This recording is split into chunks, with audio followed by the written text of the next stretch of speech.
This episode is brought to you by Indeed. Stop waiting around for the perfect candidate.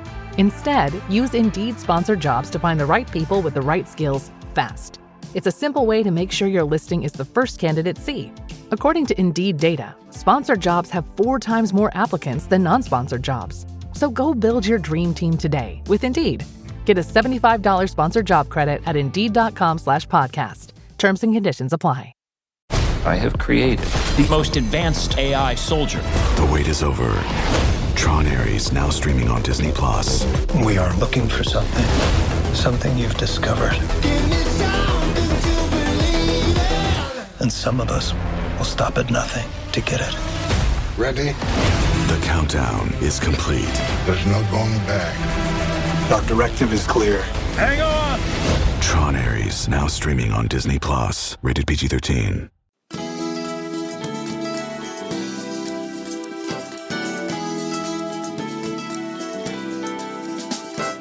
Hi, this is Dr. Willie Jolley, and I want to welcome you to the new and improved Willie Jolley Wealthy Ways podcast.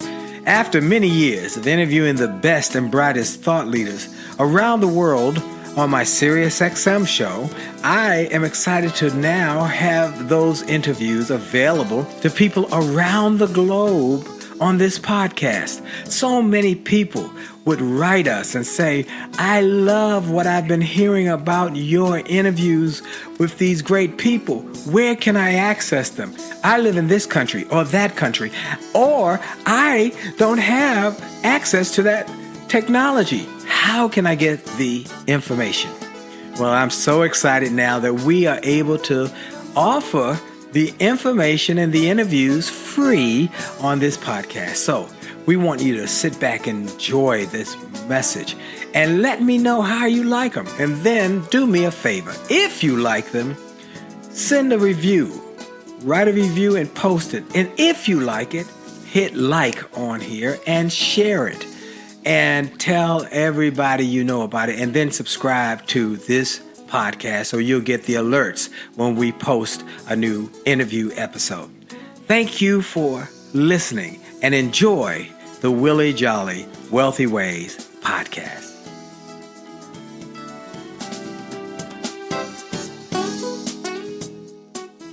Named one of the outstanding 5 speakers in the world. Inducted into the Speaker Hall of Fame. Award-winning singer. Best-selling author. And now, here's Willie Jolley. Hello, everybody. This is a great day, and it's an exciting day.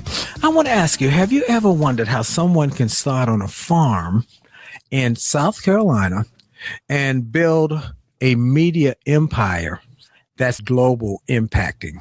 This is going to be a story today. You've seen him on television, but you're going to learn today the story behind the entrepreneurial genius of Armstrong Williams. Well, folks, you know, I have only just a minute, only 60 seconds in it. It's focused on helping you live your dreams and making the most of each and every minute and every second in it, giving God glory for all he's done. You know, I start talking about this show with the fact that I give God glory. I take a moment to give him praise and thank him for life and strength and health. I thank him for every opportunity for 20 years to be on this network, to share with people ideas to help them grow. And so I'm grateful. And as I say every week, God's gift to you is life. Your gift to God is what you do with your life. And then I take a moment to thank our sponsor, Truist Bank. 2 great banks were competitors, BB&T and SunTrust. They decided to stop being competitors and become cooperators and partners. And they built a new bank. They came together and merged to create a bank called Truist.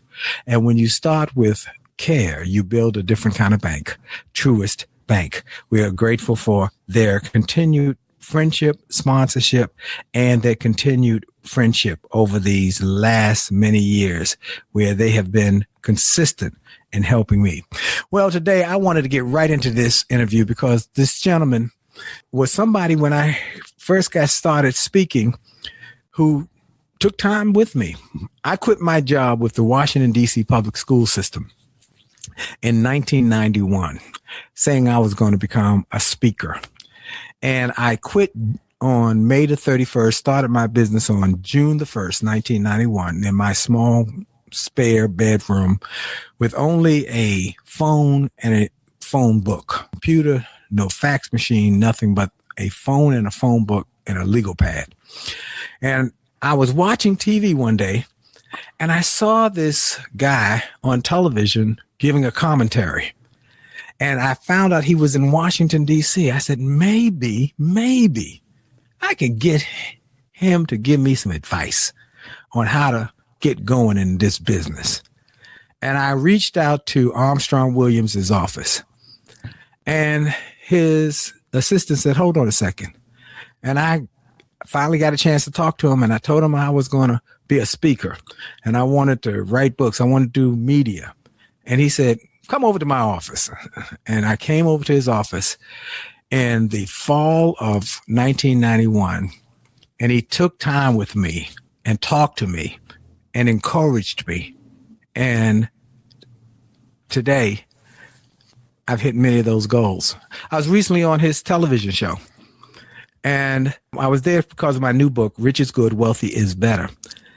And every book he supported me on, every book over the last 30 plus years, he has supported me on. If I call him, he says, come on, let me put you on.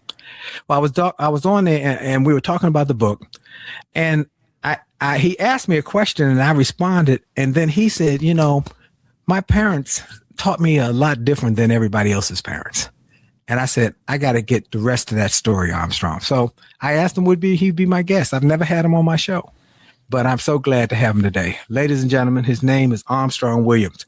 He is an American political commentator, entrepreneur, author, and media executive known for building one of the largest Black-owned media platforms in the country. He was raised in South Carolina, and he credits his early life on a farm with instilling discipline, work ethic, and self-reliance. He is the founder and CEO of Howard Sturks Holdings, a media company that owns television stations with major networks. And through strategic acquisition and disciplined investment, he has expanded his footprint in broadcast media, positioning himself as a significant owner in an industry where minority ownership has historically been limited. And he is my friend. His name is Armstrong Williams. Armstrong, so good to have you. Willie, I was trying to figure out who you were talking about, but I guess it's me. Well, I gave him a quick synopsis of where you came from, but there's more to that story. You were born, I do know it's in South Carolina. I believe it's somewhere near Orangeburg. I think no, near Myrtle Beach. Oh, it's near Myrtle Beach. Okay, on a farm. I attended South Carolina State in Orangeburg. Okay, you attended South Carolina State, but you were born on a farm. Tell me more about your parents and how many of y'all were there and how y'all grew up. Well, my parents, James and Thelma Williams, my father and mother were born in Marion, South Carolina, and they very strong religious foundations.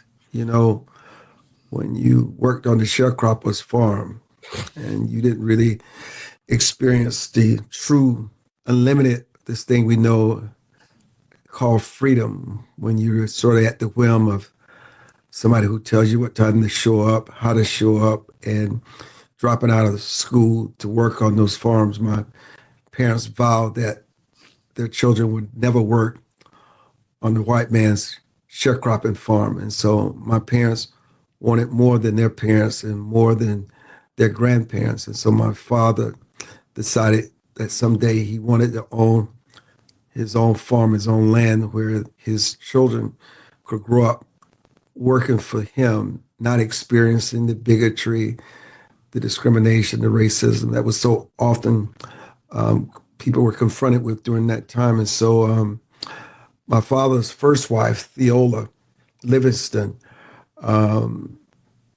gave my father 4 kids, and the 4th kid died, and the wife died in childbirth. And so my father, this was January 1957, and so my father needed a wife. And it's not like it is today, Willie. And so my father went to my grandfather, my mother's father, Armstrong Howard, and I bear his name, and said that My mother had a good reputation. She had never been married, and he needed a mother for his kids, and he needed a wife. And 2 months later, they were married. Never knew each other, never dated. It's just literally, these stories. It's just literally married. So my mother came in to that marriage with they married in March. So she came in that marriage. That baby was born on January 24th, 1957. So my mother came into that marriage with a 2-month-old baby. And she since had 8 more, 2 that were stillborn. And she raised my father's first children. And, they stayed together until my father died. And so my father, there were 10 kids in the household. And so my father decided that he wanted to pursue that ambition of owning that farmland. And so he met this guy by the name of Mr. Davis, because at that time, a black man could not go to an auction and buy a farmland. And so he went to Mr. Guy Davis, and Mr. Guy Davis said, "I'll front for you, James. I'll buy the farm and you pay me back." And so sure enough, my father bought the initial farm, was 57 acres, and Mr. Guy Davis fronted for him. The farm cost $800. And once Mr. Guy bought the land at the auction, he stood before everybody there at the auction and said, "Well, let me introduce you to the real owner." And it was my father. And there were a lot of hisses and boos and people were upset, but that's how my father was able to buy his farmland and make sure that his children had the kind of freedom and had the kind of vision, and he was able to squirrel away to save the kind of money to give his family a better life. Wow, what a story! I had no idea about the latitude. I know your brother, but I didn't know all of the details. Wow, that's quite a story. Okay, so you grew up in South Carolina. How did your father, or how did you get to college with 10 other children? And they must have made a commitment to do whatever it took to educate y'all. Well, it's interesting. Growing up, it's something. When my father's first wife's children, I think my brother was 11 years old when his mother died. My sister was around 9, and then the baby was 2, and then the other was like a year old. And when you lose your mother, it's very traumatic, especially when you bring someone new into the household. And there was a lot of conflict there. People like this sort of feel, I don't want to talk about that, but that's just life. This is normal. And so the first of the children, eventually all of them just left. They ran away with their families in Connecticut, and sort of left my father to fend for himself in the field, because it was very traumatic, and they were looking for healing as well. And because my father was so busy working the land, making sure that the crops come in, making sure the animals are taken care of, his younger kids felt neglected, so they left him. And so my father, I started working when I was knee-high, like 4 years old, and started cropping tobacco when I was 6 or 7 years old. And so, we had, as any family, we had our conflict, we had our upheavals, but my parents held very strongly to their faith. They held to their values. They held to their work ethic, and they believed that through their children, that they would have a better life, and our children would have a better life. And so through it all, they grew up. We were able to work the fields, able to help my father sustain that farm at the time, which to me was like a different form of slavery, because we worked from sun up to sundown. But it was interesting because my parents paid us. Oh, wow. Because my father said, "I want to pay you to work because I want to have your respect." Because when you pay someone, you can tell them what to do. It's not because they're your children and I'm the parent.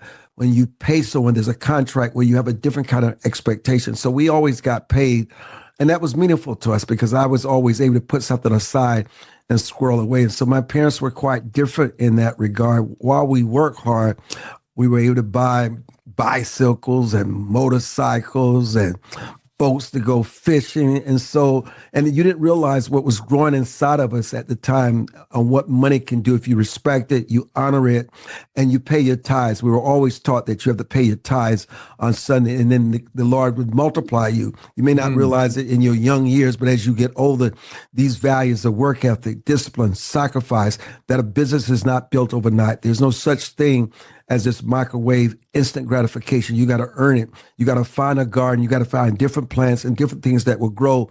And you got to finally figure out what the sun favors, what would make it grow, while other things in that garden may die.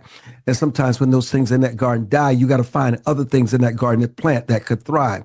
And so my parents were teaching us through the art of the farm and gardening and planting. It's very similar as you get older and you build businesses. Sometimes businesses outlive their usefulness, but you got to keep buildings for the times. You got to learn how to adapt. You got to learn how to adjust, because all the seasons bring about something different.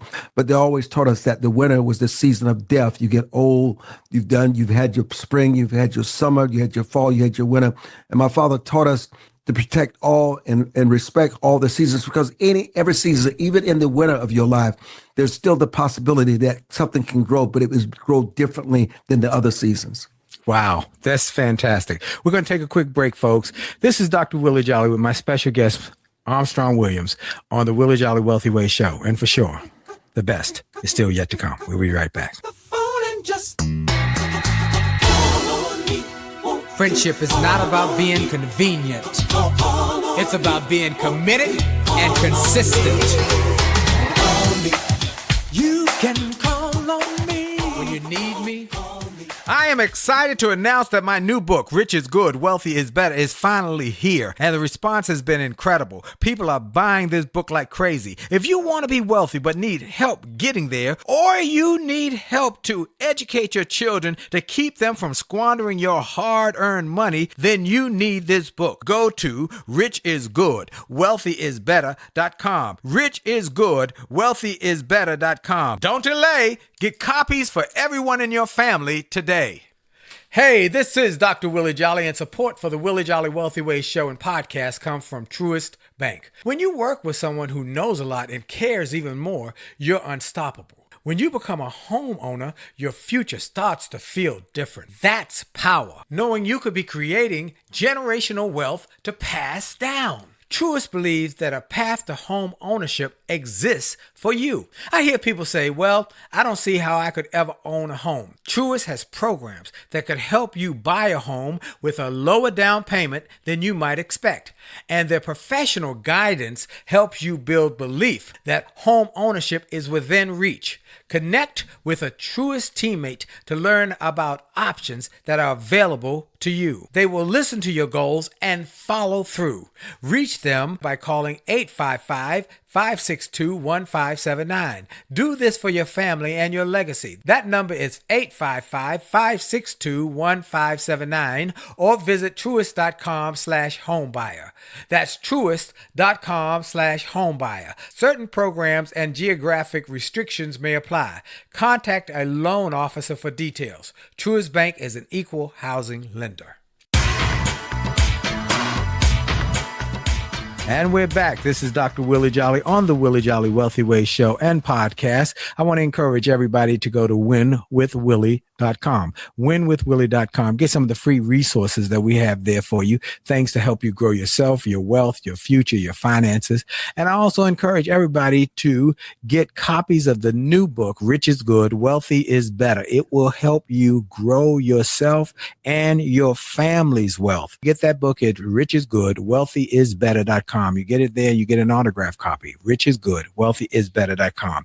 My special guest is Armstrong Williams. Now, you all have seen him on television for years. You've read his commentaries. You've read about him, or you know what he has done with commentary and political commentary and so forth. But very few, and I've known him for over 30 years, did not know his story. I was on his show promoting the new book, and I asked about a question that came up about ownership. And he said, and I said, most of us, we had the same story. We're told by our parents, go to school, get a good education, get you a good job, and save your money. And Armstrong said, not I. No, sir. No.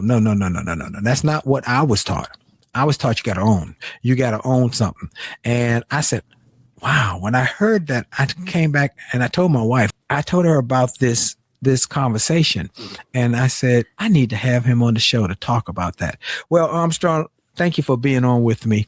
You grew up in South Carolina. I want to say something. You just triggered something with me. Every career starts with a defining moment. And And what's interesting is that this month is designated a unique month because people see it as Black History Month. Yes. And, and it's often framed, Willie, around struggle and symbolism and cultural first. And all of those things matter. But there is another story that's visible, I think, and far less comfortable that I feel deserves equal attention. And it brings me back to what you're talking about, what my parents taught us about ownership, not access, Willie, not representation, because ownership, that quiet structural power that determines which voices endure, you can relate to that, which institutions survive, yes, and who ultimately shapes the civic record. Okay. That's what ownership does. And so, I became an owner at age 24. The fact that I have been for so long working for myself, understanding the freedom, the struggle of what it means. I've gone from owning car dealerships, tire companies, hotels, real estate, television stations, newspapers. I covered the gamut because my father has always taught me that you cannot be financially independent unless you own 5 businesses that are unrelated. Wow. And so stop there for a second. Let's dig into your father taught you, Armstrong, don't just have one source of income. You must have multiple streams of income and they should be unrelated. Is that what you just told me? Yes, unrelated. So I have that in the art museums. I have that in the broadcast network stations that I own. I have that in the newspapers that I own. I have that in the real estate that I own, and I have that in the hotels that I own. Totally unrelated, the 5 businesses. Totally unrelated. Totally unrelated, because my father always said, 3 will always thrive. 2 will probably suffer, but 3 will always thrive, and they can sustain the 2 that struggle. Because businesses is about adaptation, and it's true. But it's always been an average for me that 4 of them have done well, and then there are times when all 5 do well. But I've never had a situation where 3 less were struggling. Wow. And so my father taught me that simple concept of building those businesses. And the other thing that he taught me was that you cannot empower others unless you empower yourself. And my father explained this to me. You take care of your executives, your workers better than you take care of yourself. Because when you empower them, and it's not just enough for them to have a salary, you got to give them ownership stake in some of the businesses where they feel as though they work for themselves. And so that brings me to the point that the people who have been with me for the last 30 years, 90% of them are still with me now. Right. And that is very important because you have that stability, you have that trust, and you have that camaraderie that you built over time. So you have the 4 pillars that are already there. So when you bring in different other personalities, whether they're young or whatever, they fit into a system that has already been built around trust and character because they feel like entrepreneurs, not like workers. And that's a different mindset when you feel like an entrepreneur instead of feeling like a worker. Absolutely, absolutely, absolutely.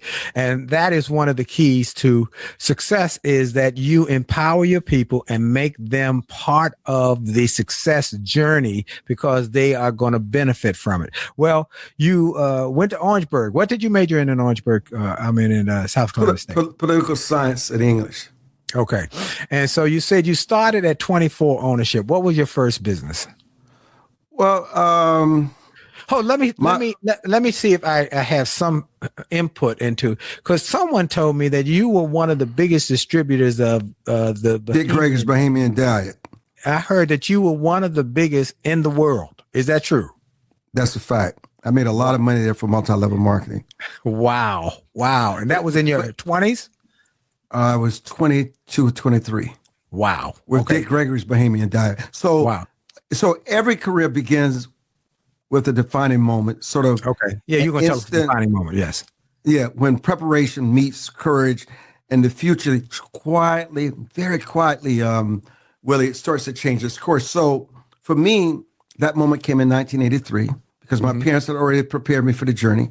They instilled the values, the faith, the work ethic, the sacrifice, and the patience that it would not happen overnight, and that everything is about relationships, and that you got to always, at your best, be moral, legal, and ethical in whatever you do, because there are no shortcuts to success. Right. Everybody has to earn it. Everybody pays a price. You're going to have setbacks, but you always said a setback is a setup for a comeback. Amen. I always remember that from you. Sir. And so for me, I was 20 years old, Willie, working at the Department of Agriculture in the Animal and Plant Inspection Service under the leadership of Dr. Sam Cornelius. And I was tasked with selecting a keynote speaker for their Black History Month that would have involved over 1,500 employees. And so rather than choose sort of the safe or expected option, I took a risk and invited Richard Pryor, not the comedian, but the public, the person the public knew, but the thinker and true storyteller behind the legend. And why did I invite Richard Pryor? This goes to my creativity, because you got to think outside the box. Richard Pryor had just gone through a freebase of cocaine. It looked like he had lost his career. Ronald Reagan was president of the United States. He was suffering greatly with his image with the civil rights community, the Black community. And I said, what if someone like Richard Pryor, who needs a new boost to his career outside of what people know him as. And I started doing research, and I realized he had never given a straight speech in his life. And I said, what if I were to invite Richard Pryor to Washington, D.C.? Remember this, Willie, I'd never met Richard Pryor in my life. I had no access to him. And so I reached out, and I placed almost 60 calls through the yellow pages, just calling and calling and calling. And then finally, his attorney, Terry Giles, called me back on the 61st call. That call, Willie, proved to be so decisive because Giles, who is still my business partner today, became the facilitator, who made Pryor's 1983 Washington, D.C. appearance possible. And it was Richard Pryor's first ever straight speech without ever using profanity, no comedy, Willie, no performance, just truth. One speech and just one decision altered the trajectory of my life. Because, and I'll never forget when Richard arrived at Dulles Airport, he was visibly surprised to discover that I was Black first, that I was so young, because he thought I would be much older. And he paused. You could tell he studied me. He smiled, because a comedian can read audience as well. Right. No different than reading individuals. And so what followed was no doubt but affirmation from him, because he told me the sky was the limit, and I must never allow anyone or anything to place me, and he said, in a black box. And that advice became a creed I live by ever since. So why did Richard Pryor say that? Because once Richard Pryor showed up to give that speech, there were so many people in the civil rights community calling and telling him not to give that speech. Don't give your credibility to Ronald Reagan. But they told him he should stick with comedy, because they never thought he could give a straight speech, and they had put him in a box. Right. And so the impact of Pryor's Washington presence was immediate. I mean, he spoke. The Washington Post did a piece the next day that Jesper Wheat. Ronald Reagan had a reception for him and the entire civil rights community at the White House the next day. When that was over, that Monday morning, I got a call from this guy by the name of Clarence Thomas, who was chairman of the EOC. I interviewed with him. He hired me on that day. And then 4 years later, I was reunited with Justice Thomas in his ascendancy to the U.S. Supreme Court. Through that relationship, I met Norman Lear, where I wrote for his sitcoms. Through that relationship with Richard, I met Robert Brown, where he hired me as Vice President of Government and International Affairs, where I met Coretta Scott King, Maya Angelou, Nelson Mandela, and Winnie Mandela. All those relationships came about as a result of that invite of Richard Pryor, because people began to believe this kid has potential. You understand this. Richard Pryor was the biggest comedian at that time. Yes, he was. Absolutely. Yeah. And then I was also met Stedman. I met him through that relationship. I ran Oprah Winfrey's foundation for 2 years. All of it came about. That was my defining moment, and I still benefit from that today. All of my businesses were built from that moment. That was my defining moment. Wow, what a story. What a story. I think I have seen that clip on YouTube somewhere.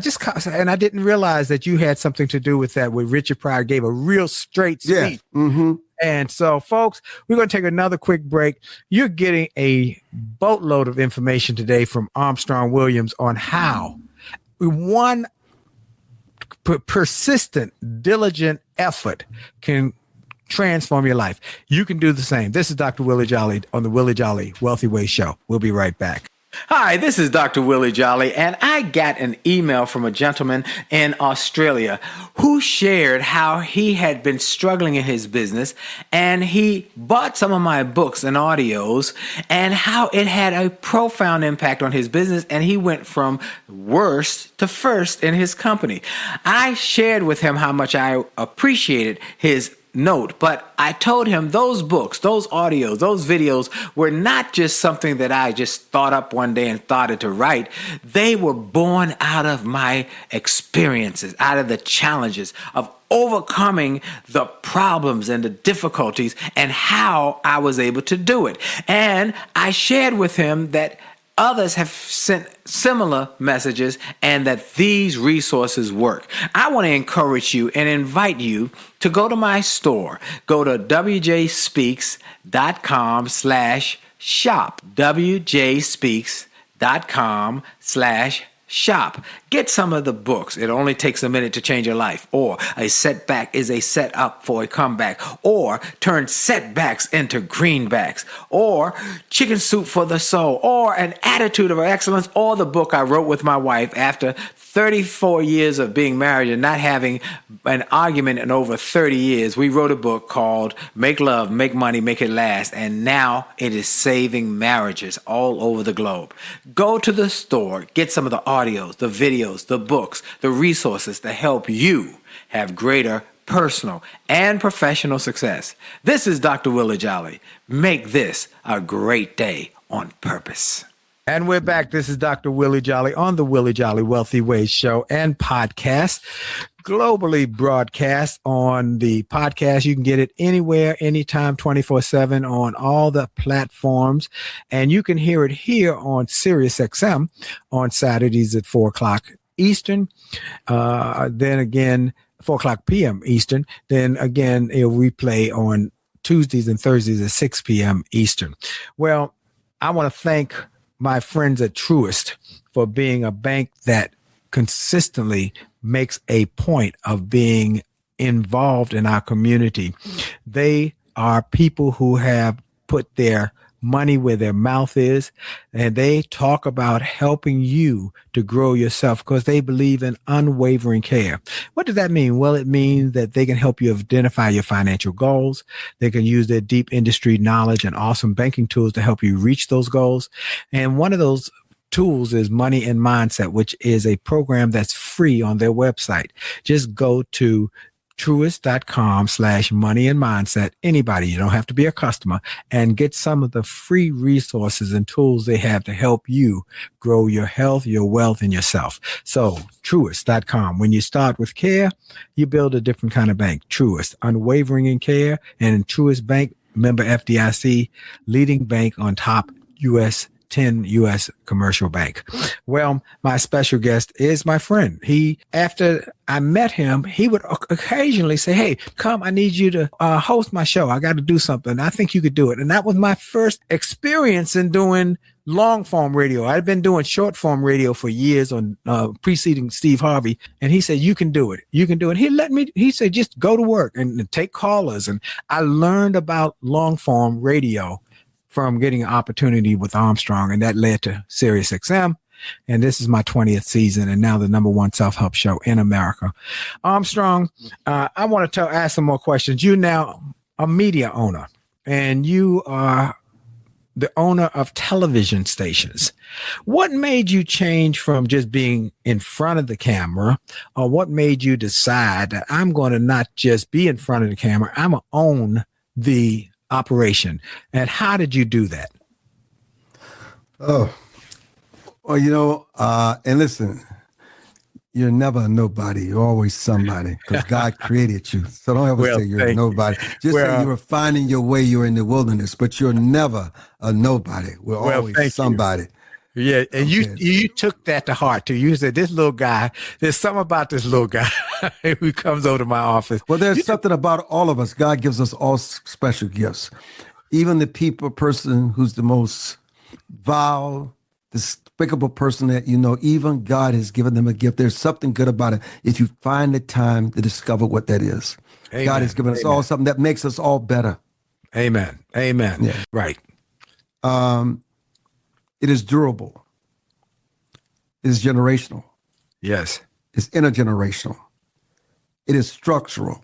And it remains exceedingly rare for Americans who happen to be Black to own legacy institutions. Okay? And so, and what is, in my opinion, is profoundly dangerous, Willie, is the reflective use of the race card as an explanation, and I want to say this gingerly, for every outcome, disagreement, or silence. Mm-hmm. It exists. Right. But it should not be the answer for everything as to why people don't accomplish and cannot achieve what they would consider to be their dream or the American dream, okay? Yes. Because I believe that when race is continually weaponized, it does not heal old wounds. I think it hardens them. And I think a lot of this is passed on to generations where they're hardened and believing they cannot achieve. And if they do achieve, their achievement is limited compared to somebody else, okay? And this does not reduce racism. What it does is that it empowers it by sort of teaching people to see one another first as adversaries, not partners. And so my partnership with David Smith, who's the executive chairman of Sinclair Broadcast Group, one of the largest owners of local broadcast stations in the country, is rooted in that understanding. It did not arise from ideology, okay? Right. Symbolism or convenience. It did not. It is the product of more than 3 decades, like you and I. Yes. Of uninterrupted business collaborations built on trust, respect, shared risk, and performance. It's what it's built on. And so Smith is not merely a media executive, as well as one of the largest owners of local broadcast stations. He's one of the most powerful media figures in this country. And so as for me and my journey, I don't fit neatly into political labels. Right. I don't. My values are rooted in the belief that freedom comes from God. Wow. Not from man. Okay? Not from a conviction that is from a conviction that guides my work and my responsibilities that I choose to carry every day. And so when David was looking for someone where he had an opportunity to buy these television stations, the first thing you had to have the money. It's very expensive. That's very cash intensive. It's crazy money that you must have. It's just like the opportunities I've had to buy into sports franchises. That's crazy money. I've been able to squirrel away. I've been able to create not riches, but wealth. There's a difference. There's a big difference. I talk about it in the book. Rich is good, wealth is better. It's a big difference, profound difference. Yes. I create wealth. And so when the opportunities came along to buy the television station, whether it's CW in Myrtle Beach, whether it's WEYI 25 NBC in Flint, Michigan, whether it's the Las Vegas station or the Birmingham, Alabama, I had the resources to do so because there's no such thing as someone giving you opportunity. You've got to pay for the opportunity. Wow. And then through your skills and your experiences, you got to bring something called performance and credibility and growth to that opportunity. And so, and then that just continued after buying the television stations. And then we had this opportunity a couple of years ago to buy the Baltimore Sun, which was founded in 1837. Yes. It's one of the oldest legacy newspapers in the country. And, and I want to put that in perspective for you, because you know who Bob Maynard, Robert C. Maynard is. Yes.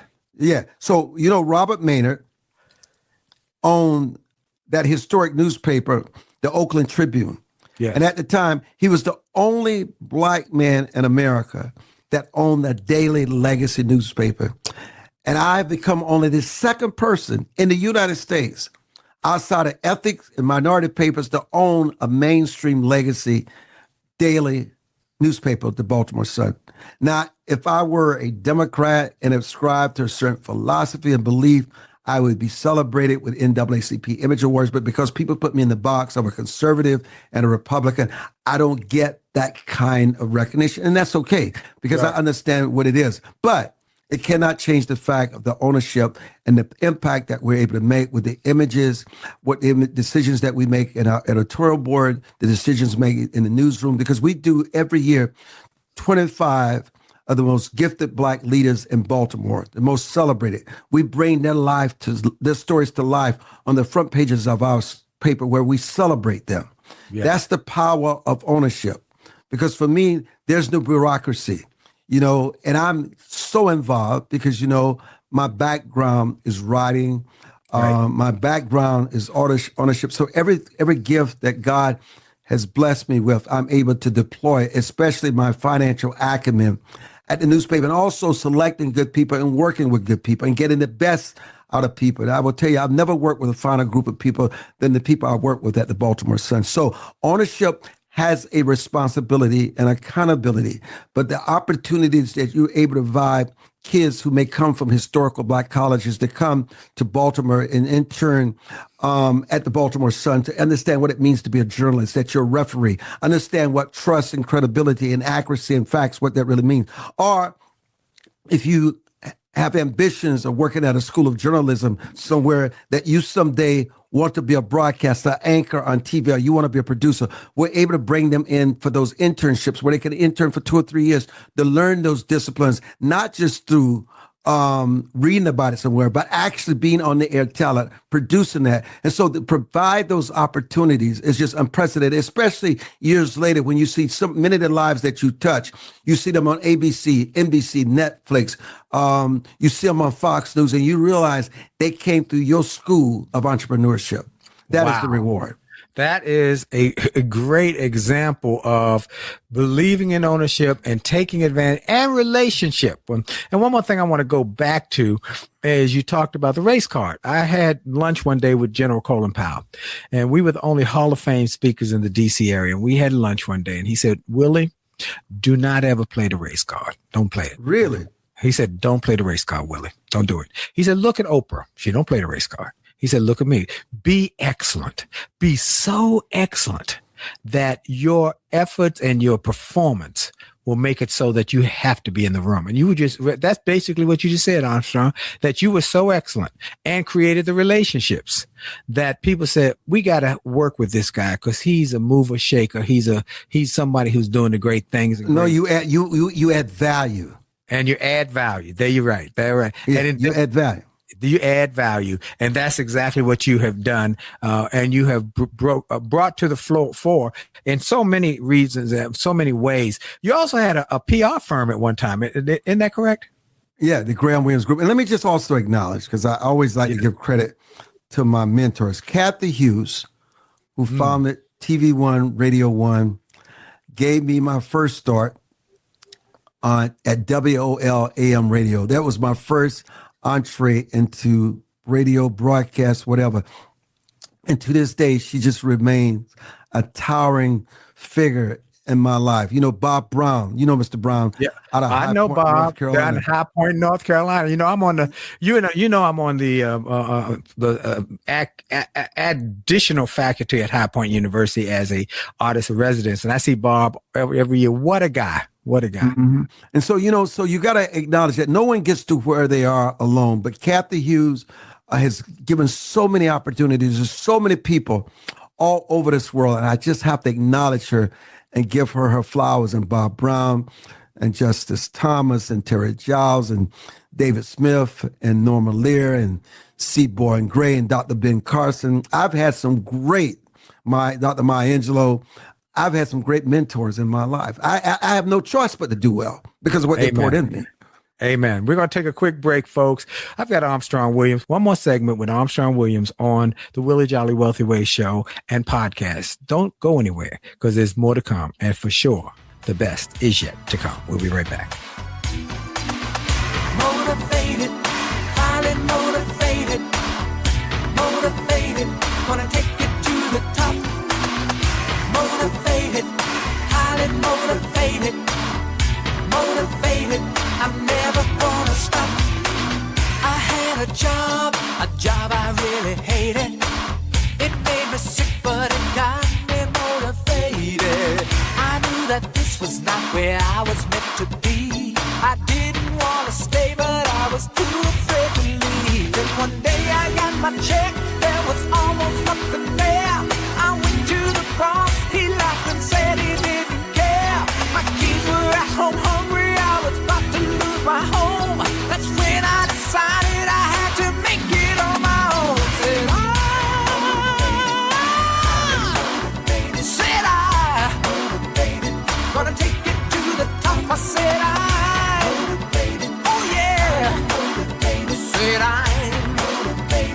I'm never gonna stop. My friends said I was crazy when I told them all goodbye. But the only one who's crazy is the one who's afraid to try. They said I'd never make it, said I would not survive. But I knew I had to make it. It was either do or die. So I grabbed on.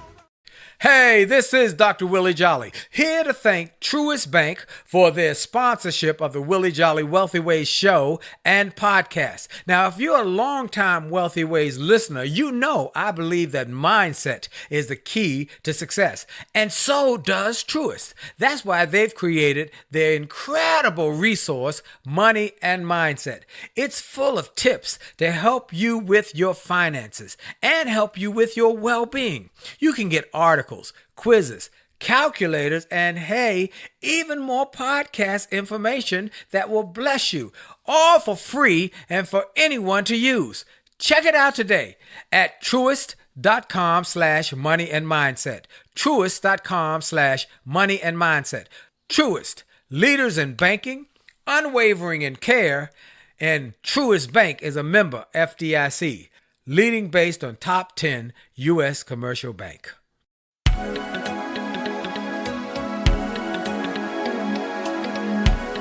And we're back. This is Dr. Willie Jolley on the Willie Jolley Wealthy Ways show and podcast across America, around the world. I'm so grateful for all of you who have made this the number one self-help show in America by telling your friends, your family members, your co-workers, hey, you got to listen to the Willie Jolley show and podcast. He brings the best and brightest every week. He's got the best guests and he brings content that focuses on health, wealth, wisdom.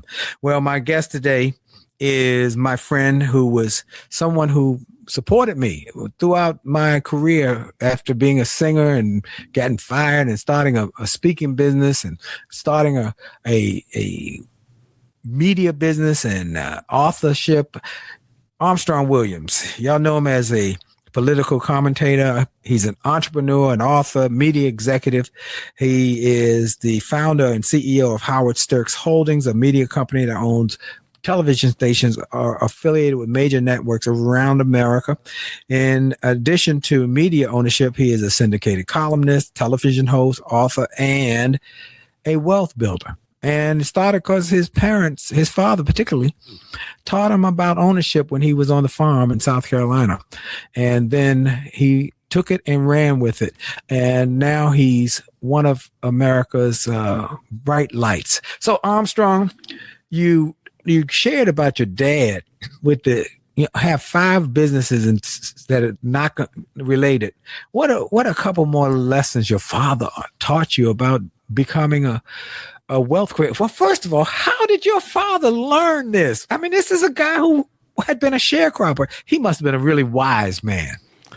As your parents, I mean, it's not, I mean, if our parents did not come through the age of de jure segregation and bigotry and racism, if they could have attended the same institution, had the same access to the academic structure, they could have been presidents. They could have been Nobel Peace Prize winners. I mean, they just did not have the opportunity because what we were during that time. But, you know, our generation, we really have no excuse about what we can become and what we can accomplish. And my father always said, I did not have the opportunity, but because I pour into you, you have the opportunity. Get the best education, learn a skill, learn a craft, whether it's carpentry, whether it's welding, learn a craft, because man works by the sweat of his eyebrow.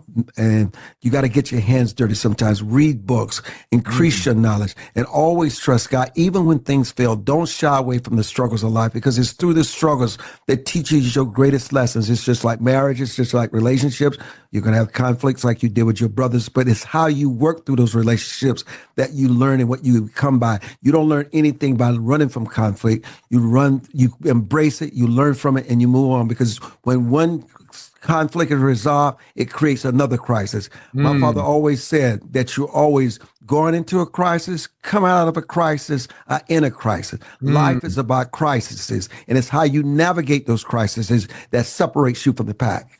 Wow, your father was a wise man. Did he get to see your successes? Did he get to live to see that? Well, he got to see me elected 2 consecutive terms as student body president at South Carolina State College, which was pretty historic. He also got to see me elected as student body president in my high school. And he always said, the future is whatever I want to make it.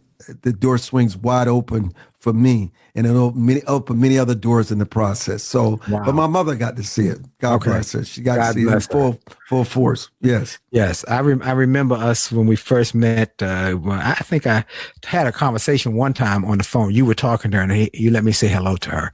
What a wonderful. That's true. Yeah. Yeah. Okay. So, Armstrong, I'll ask you a question I ask every guest. Imagine we were together. I came to do a TV show with you, and then you and I and my wife, who loves, again, Armstrong, we go to lunch, and then we go over to Howard University, and we go to a business class of young wannabe entrepreneurs and business people. I want you to tell them some you got us. If you're going to be successful in business and life, here's some things you got to do.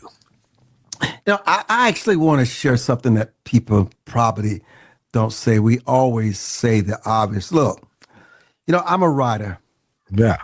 I've written many books like you have. And, you know, I try to write the way I think. Leadership and character should sound. When I speak, when I write, the leadership and the character of who I am should have that same sound, okay? Yeah. And so I'm speaking to leadership and character. It should be steady, disciplined, rooted in principle, Willie, rather than performance. It should be rooted in a greater good. Yes. It should be rooted in making life better for others. And how do you make life better for others? You don't steal from them. You don't rob for them. You don't deceive them. You don't see them as useful tools for your benefit, because it only destroys you in the long run. And so when the tone, there's a tone about you, there's a tone about me. Yes. When you're at peace with yourself, that tone stays calm. It leaves room for you to think instead of react. Yes. When your character's intact. And when something is genuine like you are, and you're genuine, it doesn't need to announce itself. When you have something special, when God is giving you something, it doesn't need to announce itself. People can feel it. They can't exactly tell you what it is. They know there's something special. They know there's very something different. And when you open your mouth, you say very little and you say it quiet, but it's profound. Yes. You don't have to be the loudest in the room. You can be the quietest in the room. When you speak, that truth that carries the weight beneath your wings speaks ahead of you. And then what happens after you speak that truth? Something waters it. Something grows it. Somebody says, it's something that person said. I don't know. It's something, I don't know. And then something reveals it again. That's why I have to go back and read the Bible over and over again. Because the person that read the Bible at 24 is different from the person that read it at 30. It gets new meaning. Yes. And there's more maturity. There's more experience and more wisdom. And even reading the Bible at 40, I'm not the same person. Right. Because it tells me a different message. And don't be afraid to be challenged in life because someone doesn't necessarily share your ideology. Because if everybody agrees, somebody's not growing and somebody's not learning. If you're rooted in your truth, if you're rooted in character, if you're rooted in principle, you have nothing to be afraid of. But if Willie Jolley, no matter how much I've invested in my ideology, if Willie Jolley takes me to a higher truth, it's the higher truth that I seek and I want. Because I don't seek to be right. I seek to be truthful. And in the truth is what makes us grow. Wow. I love that. I love that. Be open and honest about the truth and tell the truth and be the truth and do the truth. I love this conversation. Closing thoughts, Armstrong, as an entrepreneur and as a wealth builder. We want to help more people to create entrepreneurism that they own and then create wealth. Give us closing thoughts about wealth building. Because you and I've been together and you've shown me, say, Willie, look at this. I want to show you something on my computer. And I say, wow, you are an investor. You are someone who is on top of your investments, as well as you are someone who's thinking about the future. Give us some closing thoughts, please. Well, I have to tell you this. I think the things that have shocked me more than anything else in my life is that I've been so successful at building wealth because it's not something I never really think about. I'll never forget my accountant who'd been with me since the first day of my company. We've been building it since I was in my early 20s, and he sees me always running, making ends meet. And he said to me once when I was 31, he said, "You can relax." I said, "Why?" He said, "You're a multimillionaire." I had no idea. I never noticed because I was too busy building. And so, wealth requires not just discipline, but patience. Because patience, Willie, is an honest man's revenge. You got to have... Hold up, folks. Patience is an honest man's revenge. Go ahead.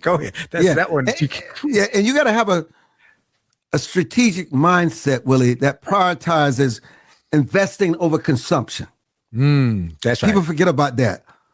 And so if you're willing to put consumption aside and invest and make sacrifices, you'll begin to see that those roots that you planted beginning to take root.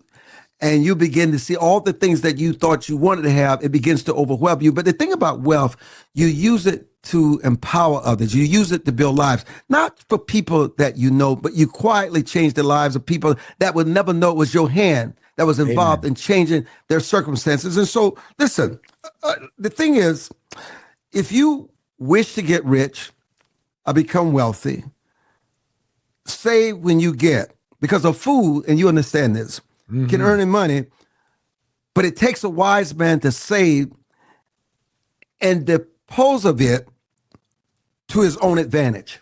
Yes, that's exactly. It's just a fact, okay? Listen, wealth consists not in having, Willie, a great possessions, but in having few wants. The less wants you have, the greater your possessions will become. Reduce your wants. Wow. Reduce your desires. Wow. Reduce your competing with others, trying to be like somebody else. When you reduce your wants, the wealth soars like the eagles in the sky. Wow. What wisdom. What wisdom. Y'all, I told y'all there was things about Armstrong Williams you did not know. He's my dear friend. I'm grateful for him. And his wisdom today was just masterful. I want to thank him. I want to thank his team for helping to make this happen, because we've wanted to make it happen. I want to give them all a kudo. I want to thank Truist Bank for supporting this show. When you start with care, you build a different kind of bank, Truist Bank. And I want to thank you folks for making this the #1 self-help show in America. Without you, I could not even begin to think about all of the great things that have been a blessing. And, I give God glory for all of it. I want to encourage everybody to get my new book, Rich is Good, Wealthy is Better. You can get it at richisgoodwealthyisbetter.com. Rich is Good, wealthyisbetter.com. Talk about a lot of things that Armstrong talked about today. And then join us every Monday night for the Jolly Marriage Show on A Jolly Marriage on Facebook. the real Willie Jolley on Instagram and Willie Jolley on LinkedIn Live. And then you can see the replays on the Jolly Marriage Show on YouTube. And then, folks, remember that your best, oh yeah, your best is truly yet to come. Live your best life now. Have a great day. God bless.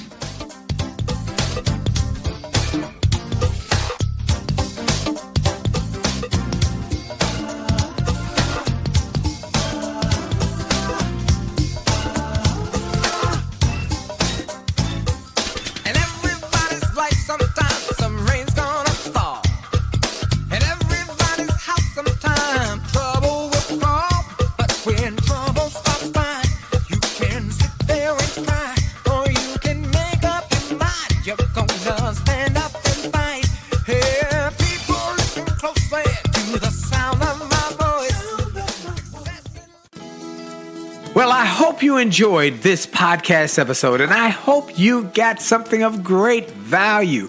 And I hope that you were inspired, you were motivated, you were empowered, and you were encouraged to live your best life. I hope this information and this inspiration will help you to do more, be more, and to achieve more. That's the goal why I started this program, and I hope it helped you in a mighty way. Now, I ask you to make sure and that you take full advantage of all the resources that came through this program. I hope you go to wjspeaks.com/gift and get some of the free resources that we have there for you. I hope you go to wjspeaks.com/shop to get some of the books that we have created, that we've labored over to make sure that they will deliver a powerful message to you. I hope you go to williejolly.com/billionaire, williejolly.com/billionaire, or wjspeaks.com/billionaire to get the box that it will inspire your whole family, or get the bag of books. Make this a great day, a great week, a great month. And remember, it is true that you are blessed and all things are possible for them that believe. So make the most of the belief that you have now in your future. This is Dr. Willie Jolley. Have a great day.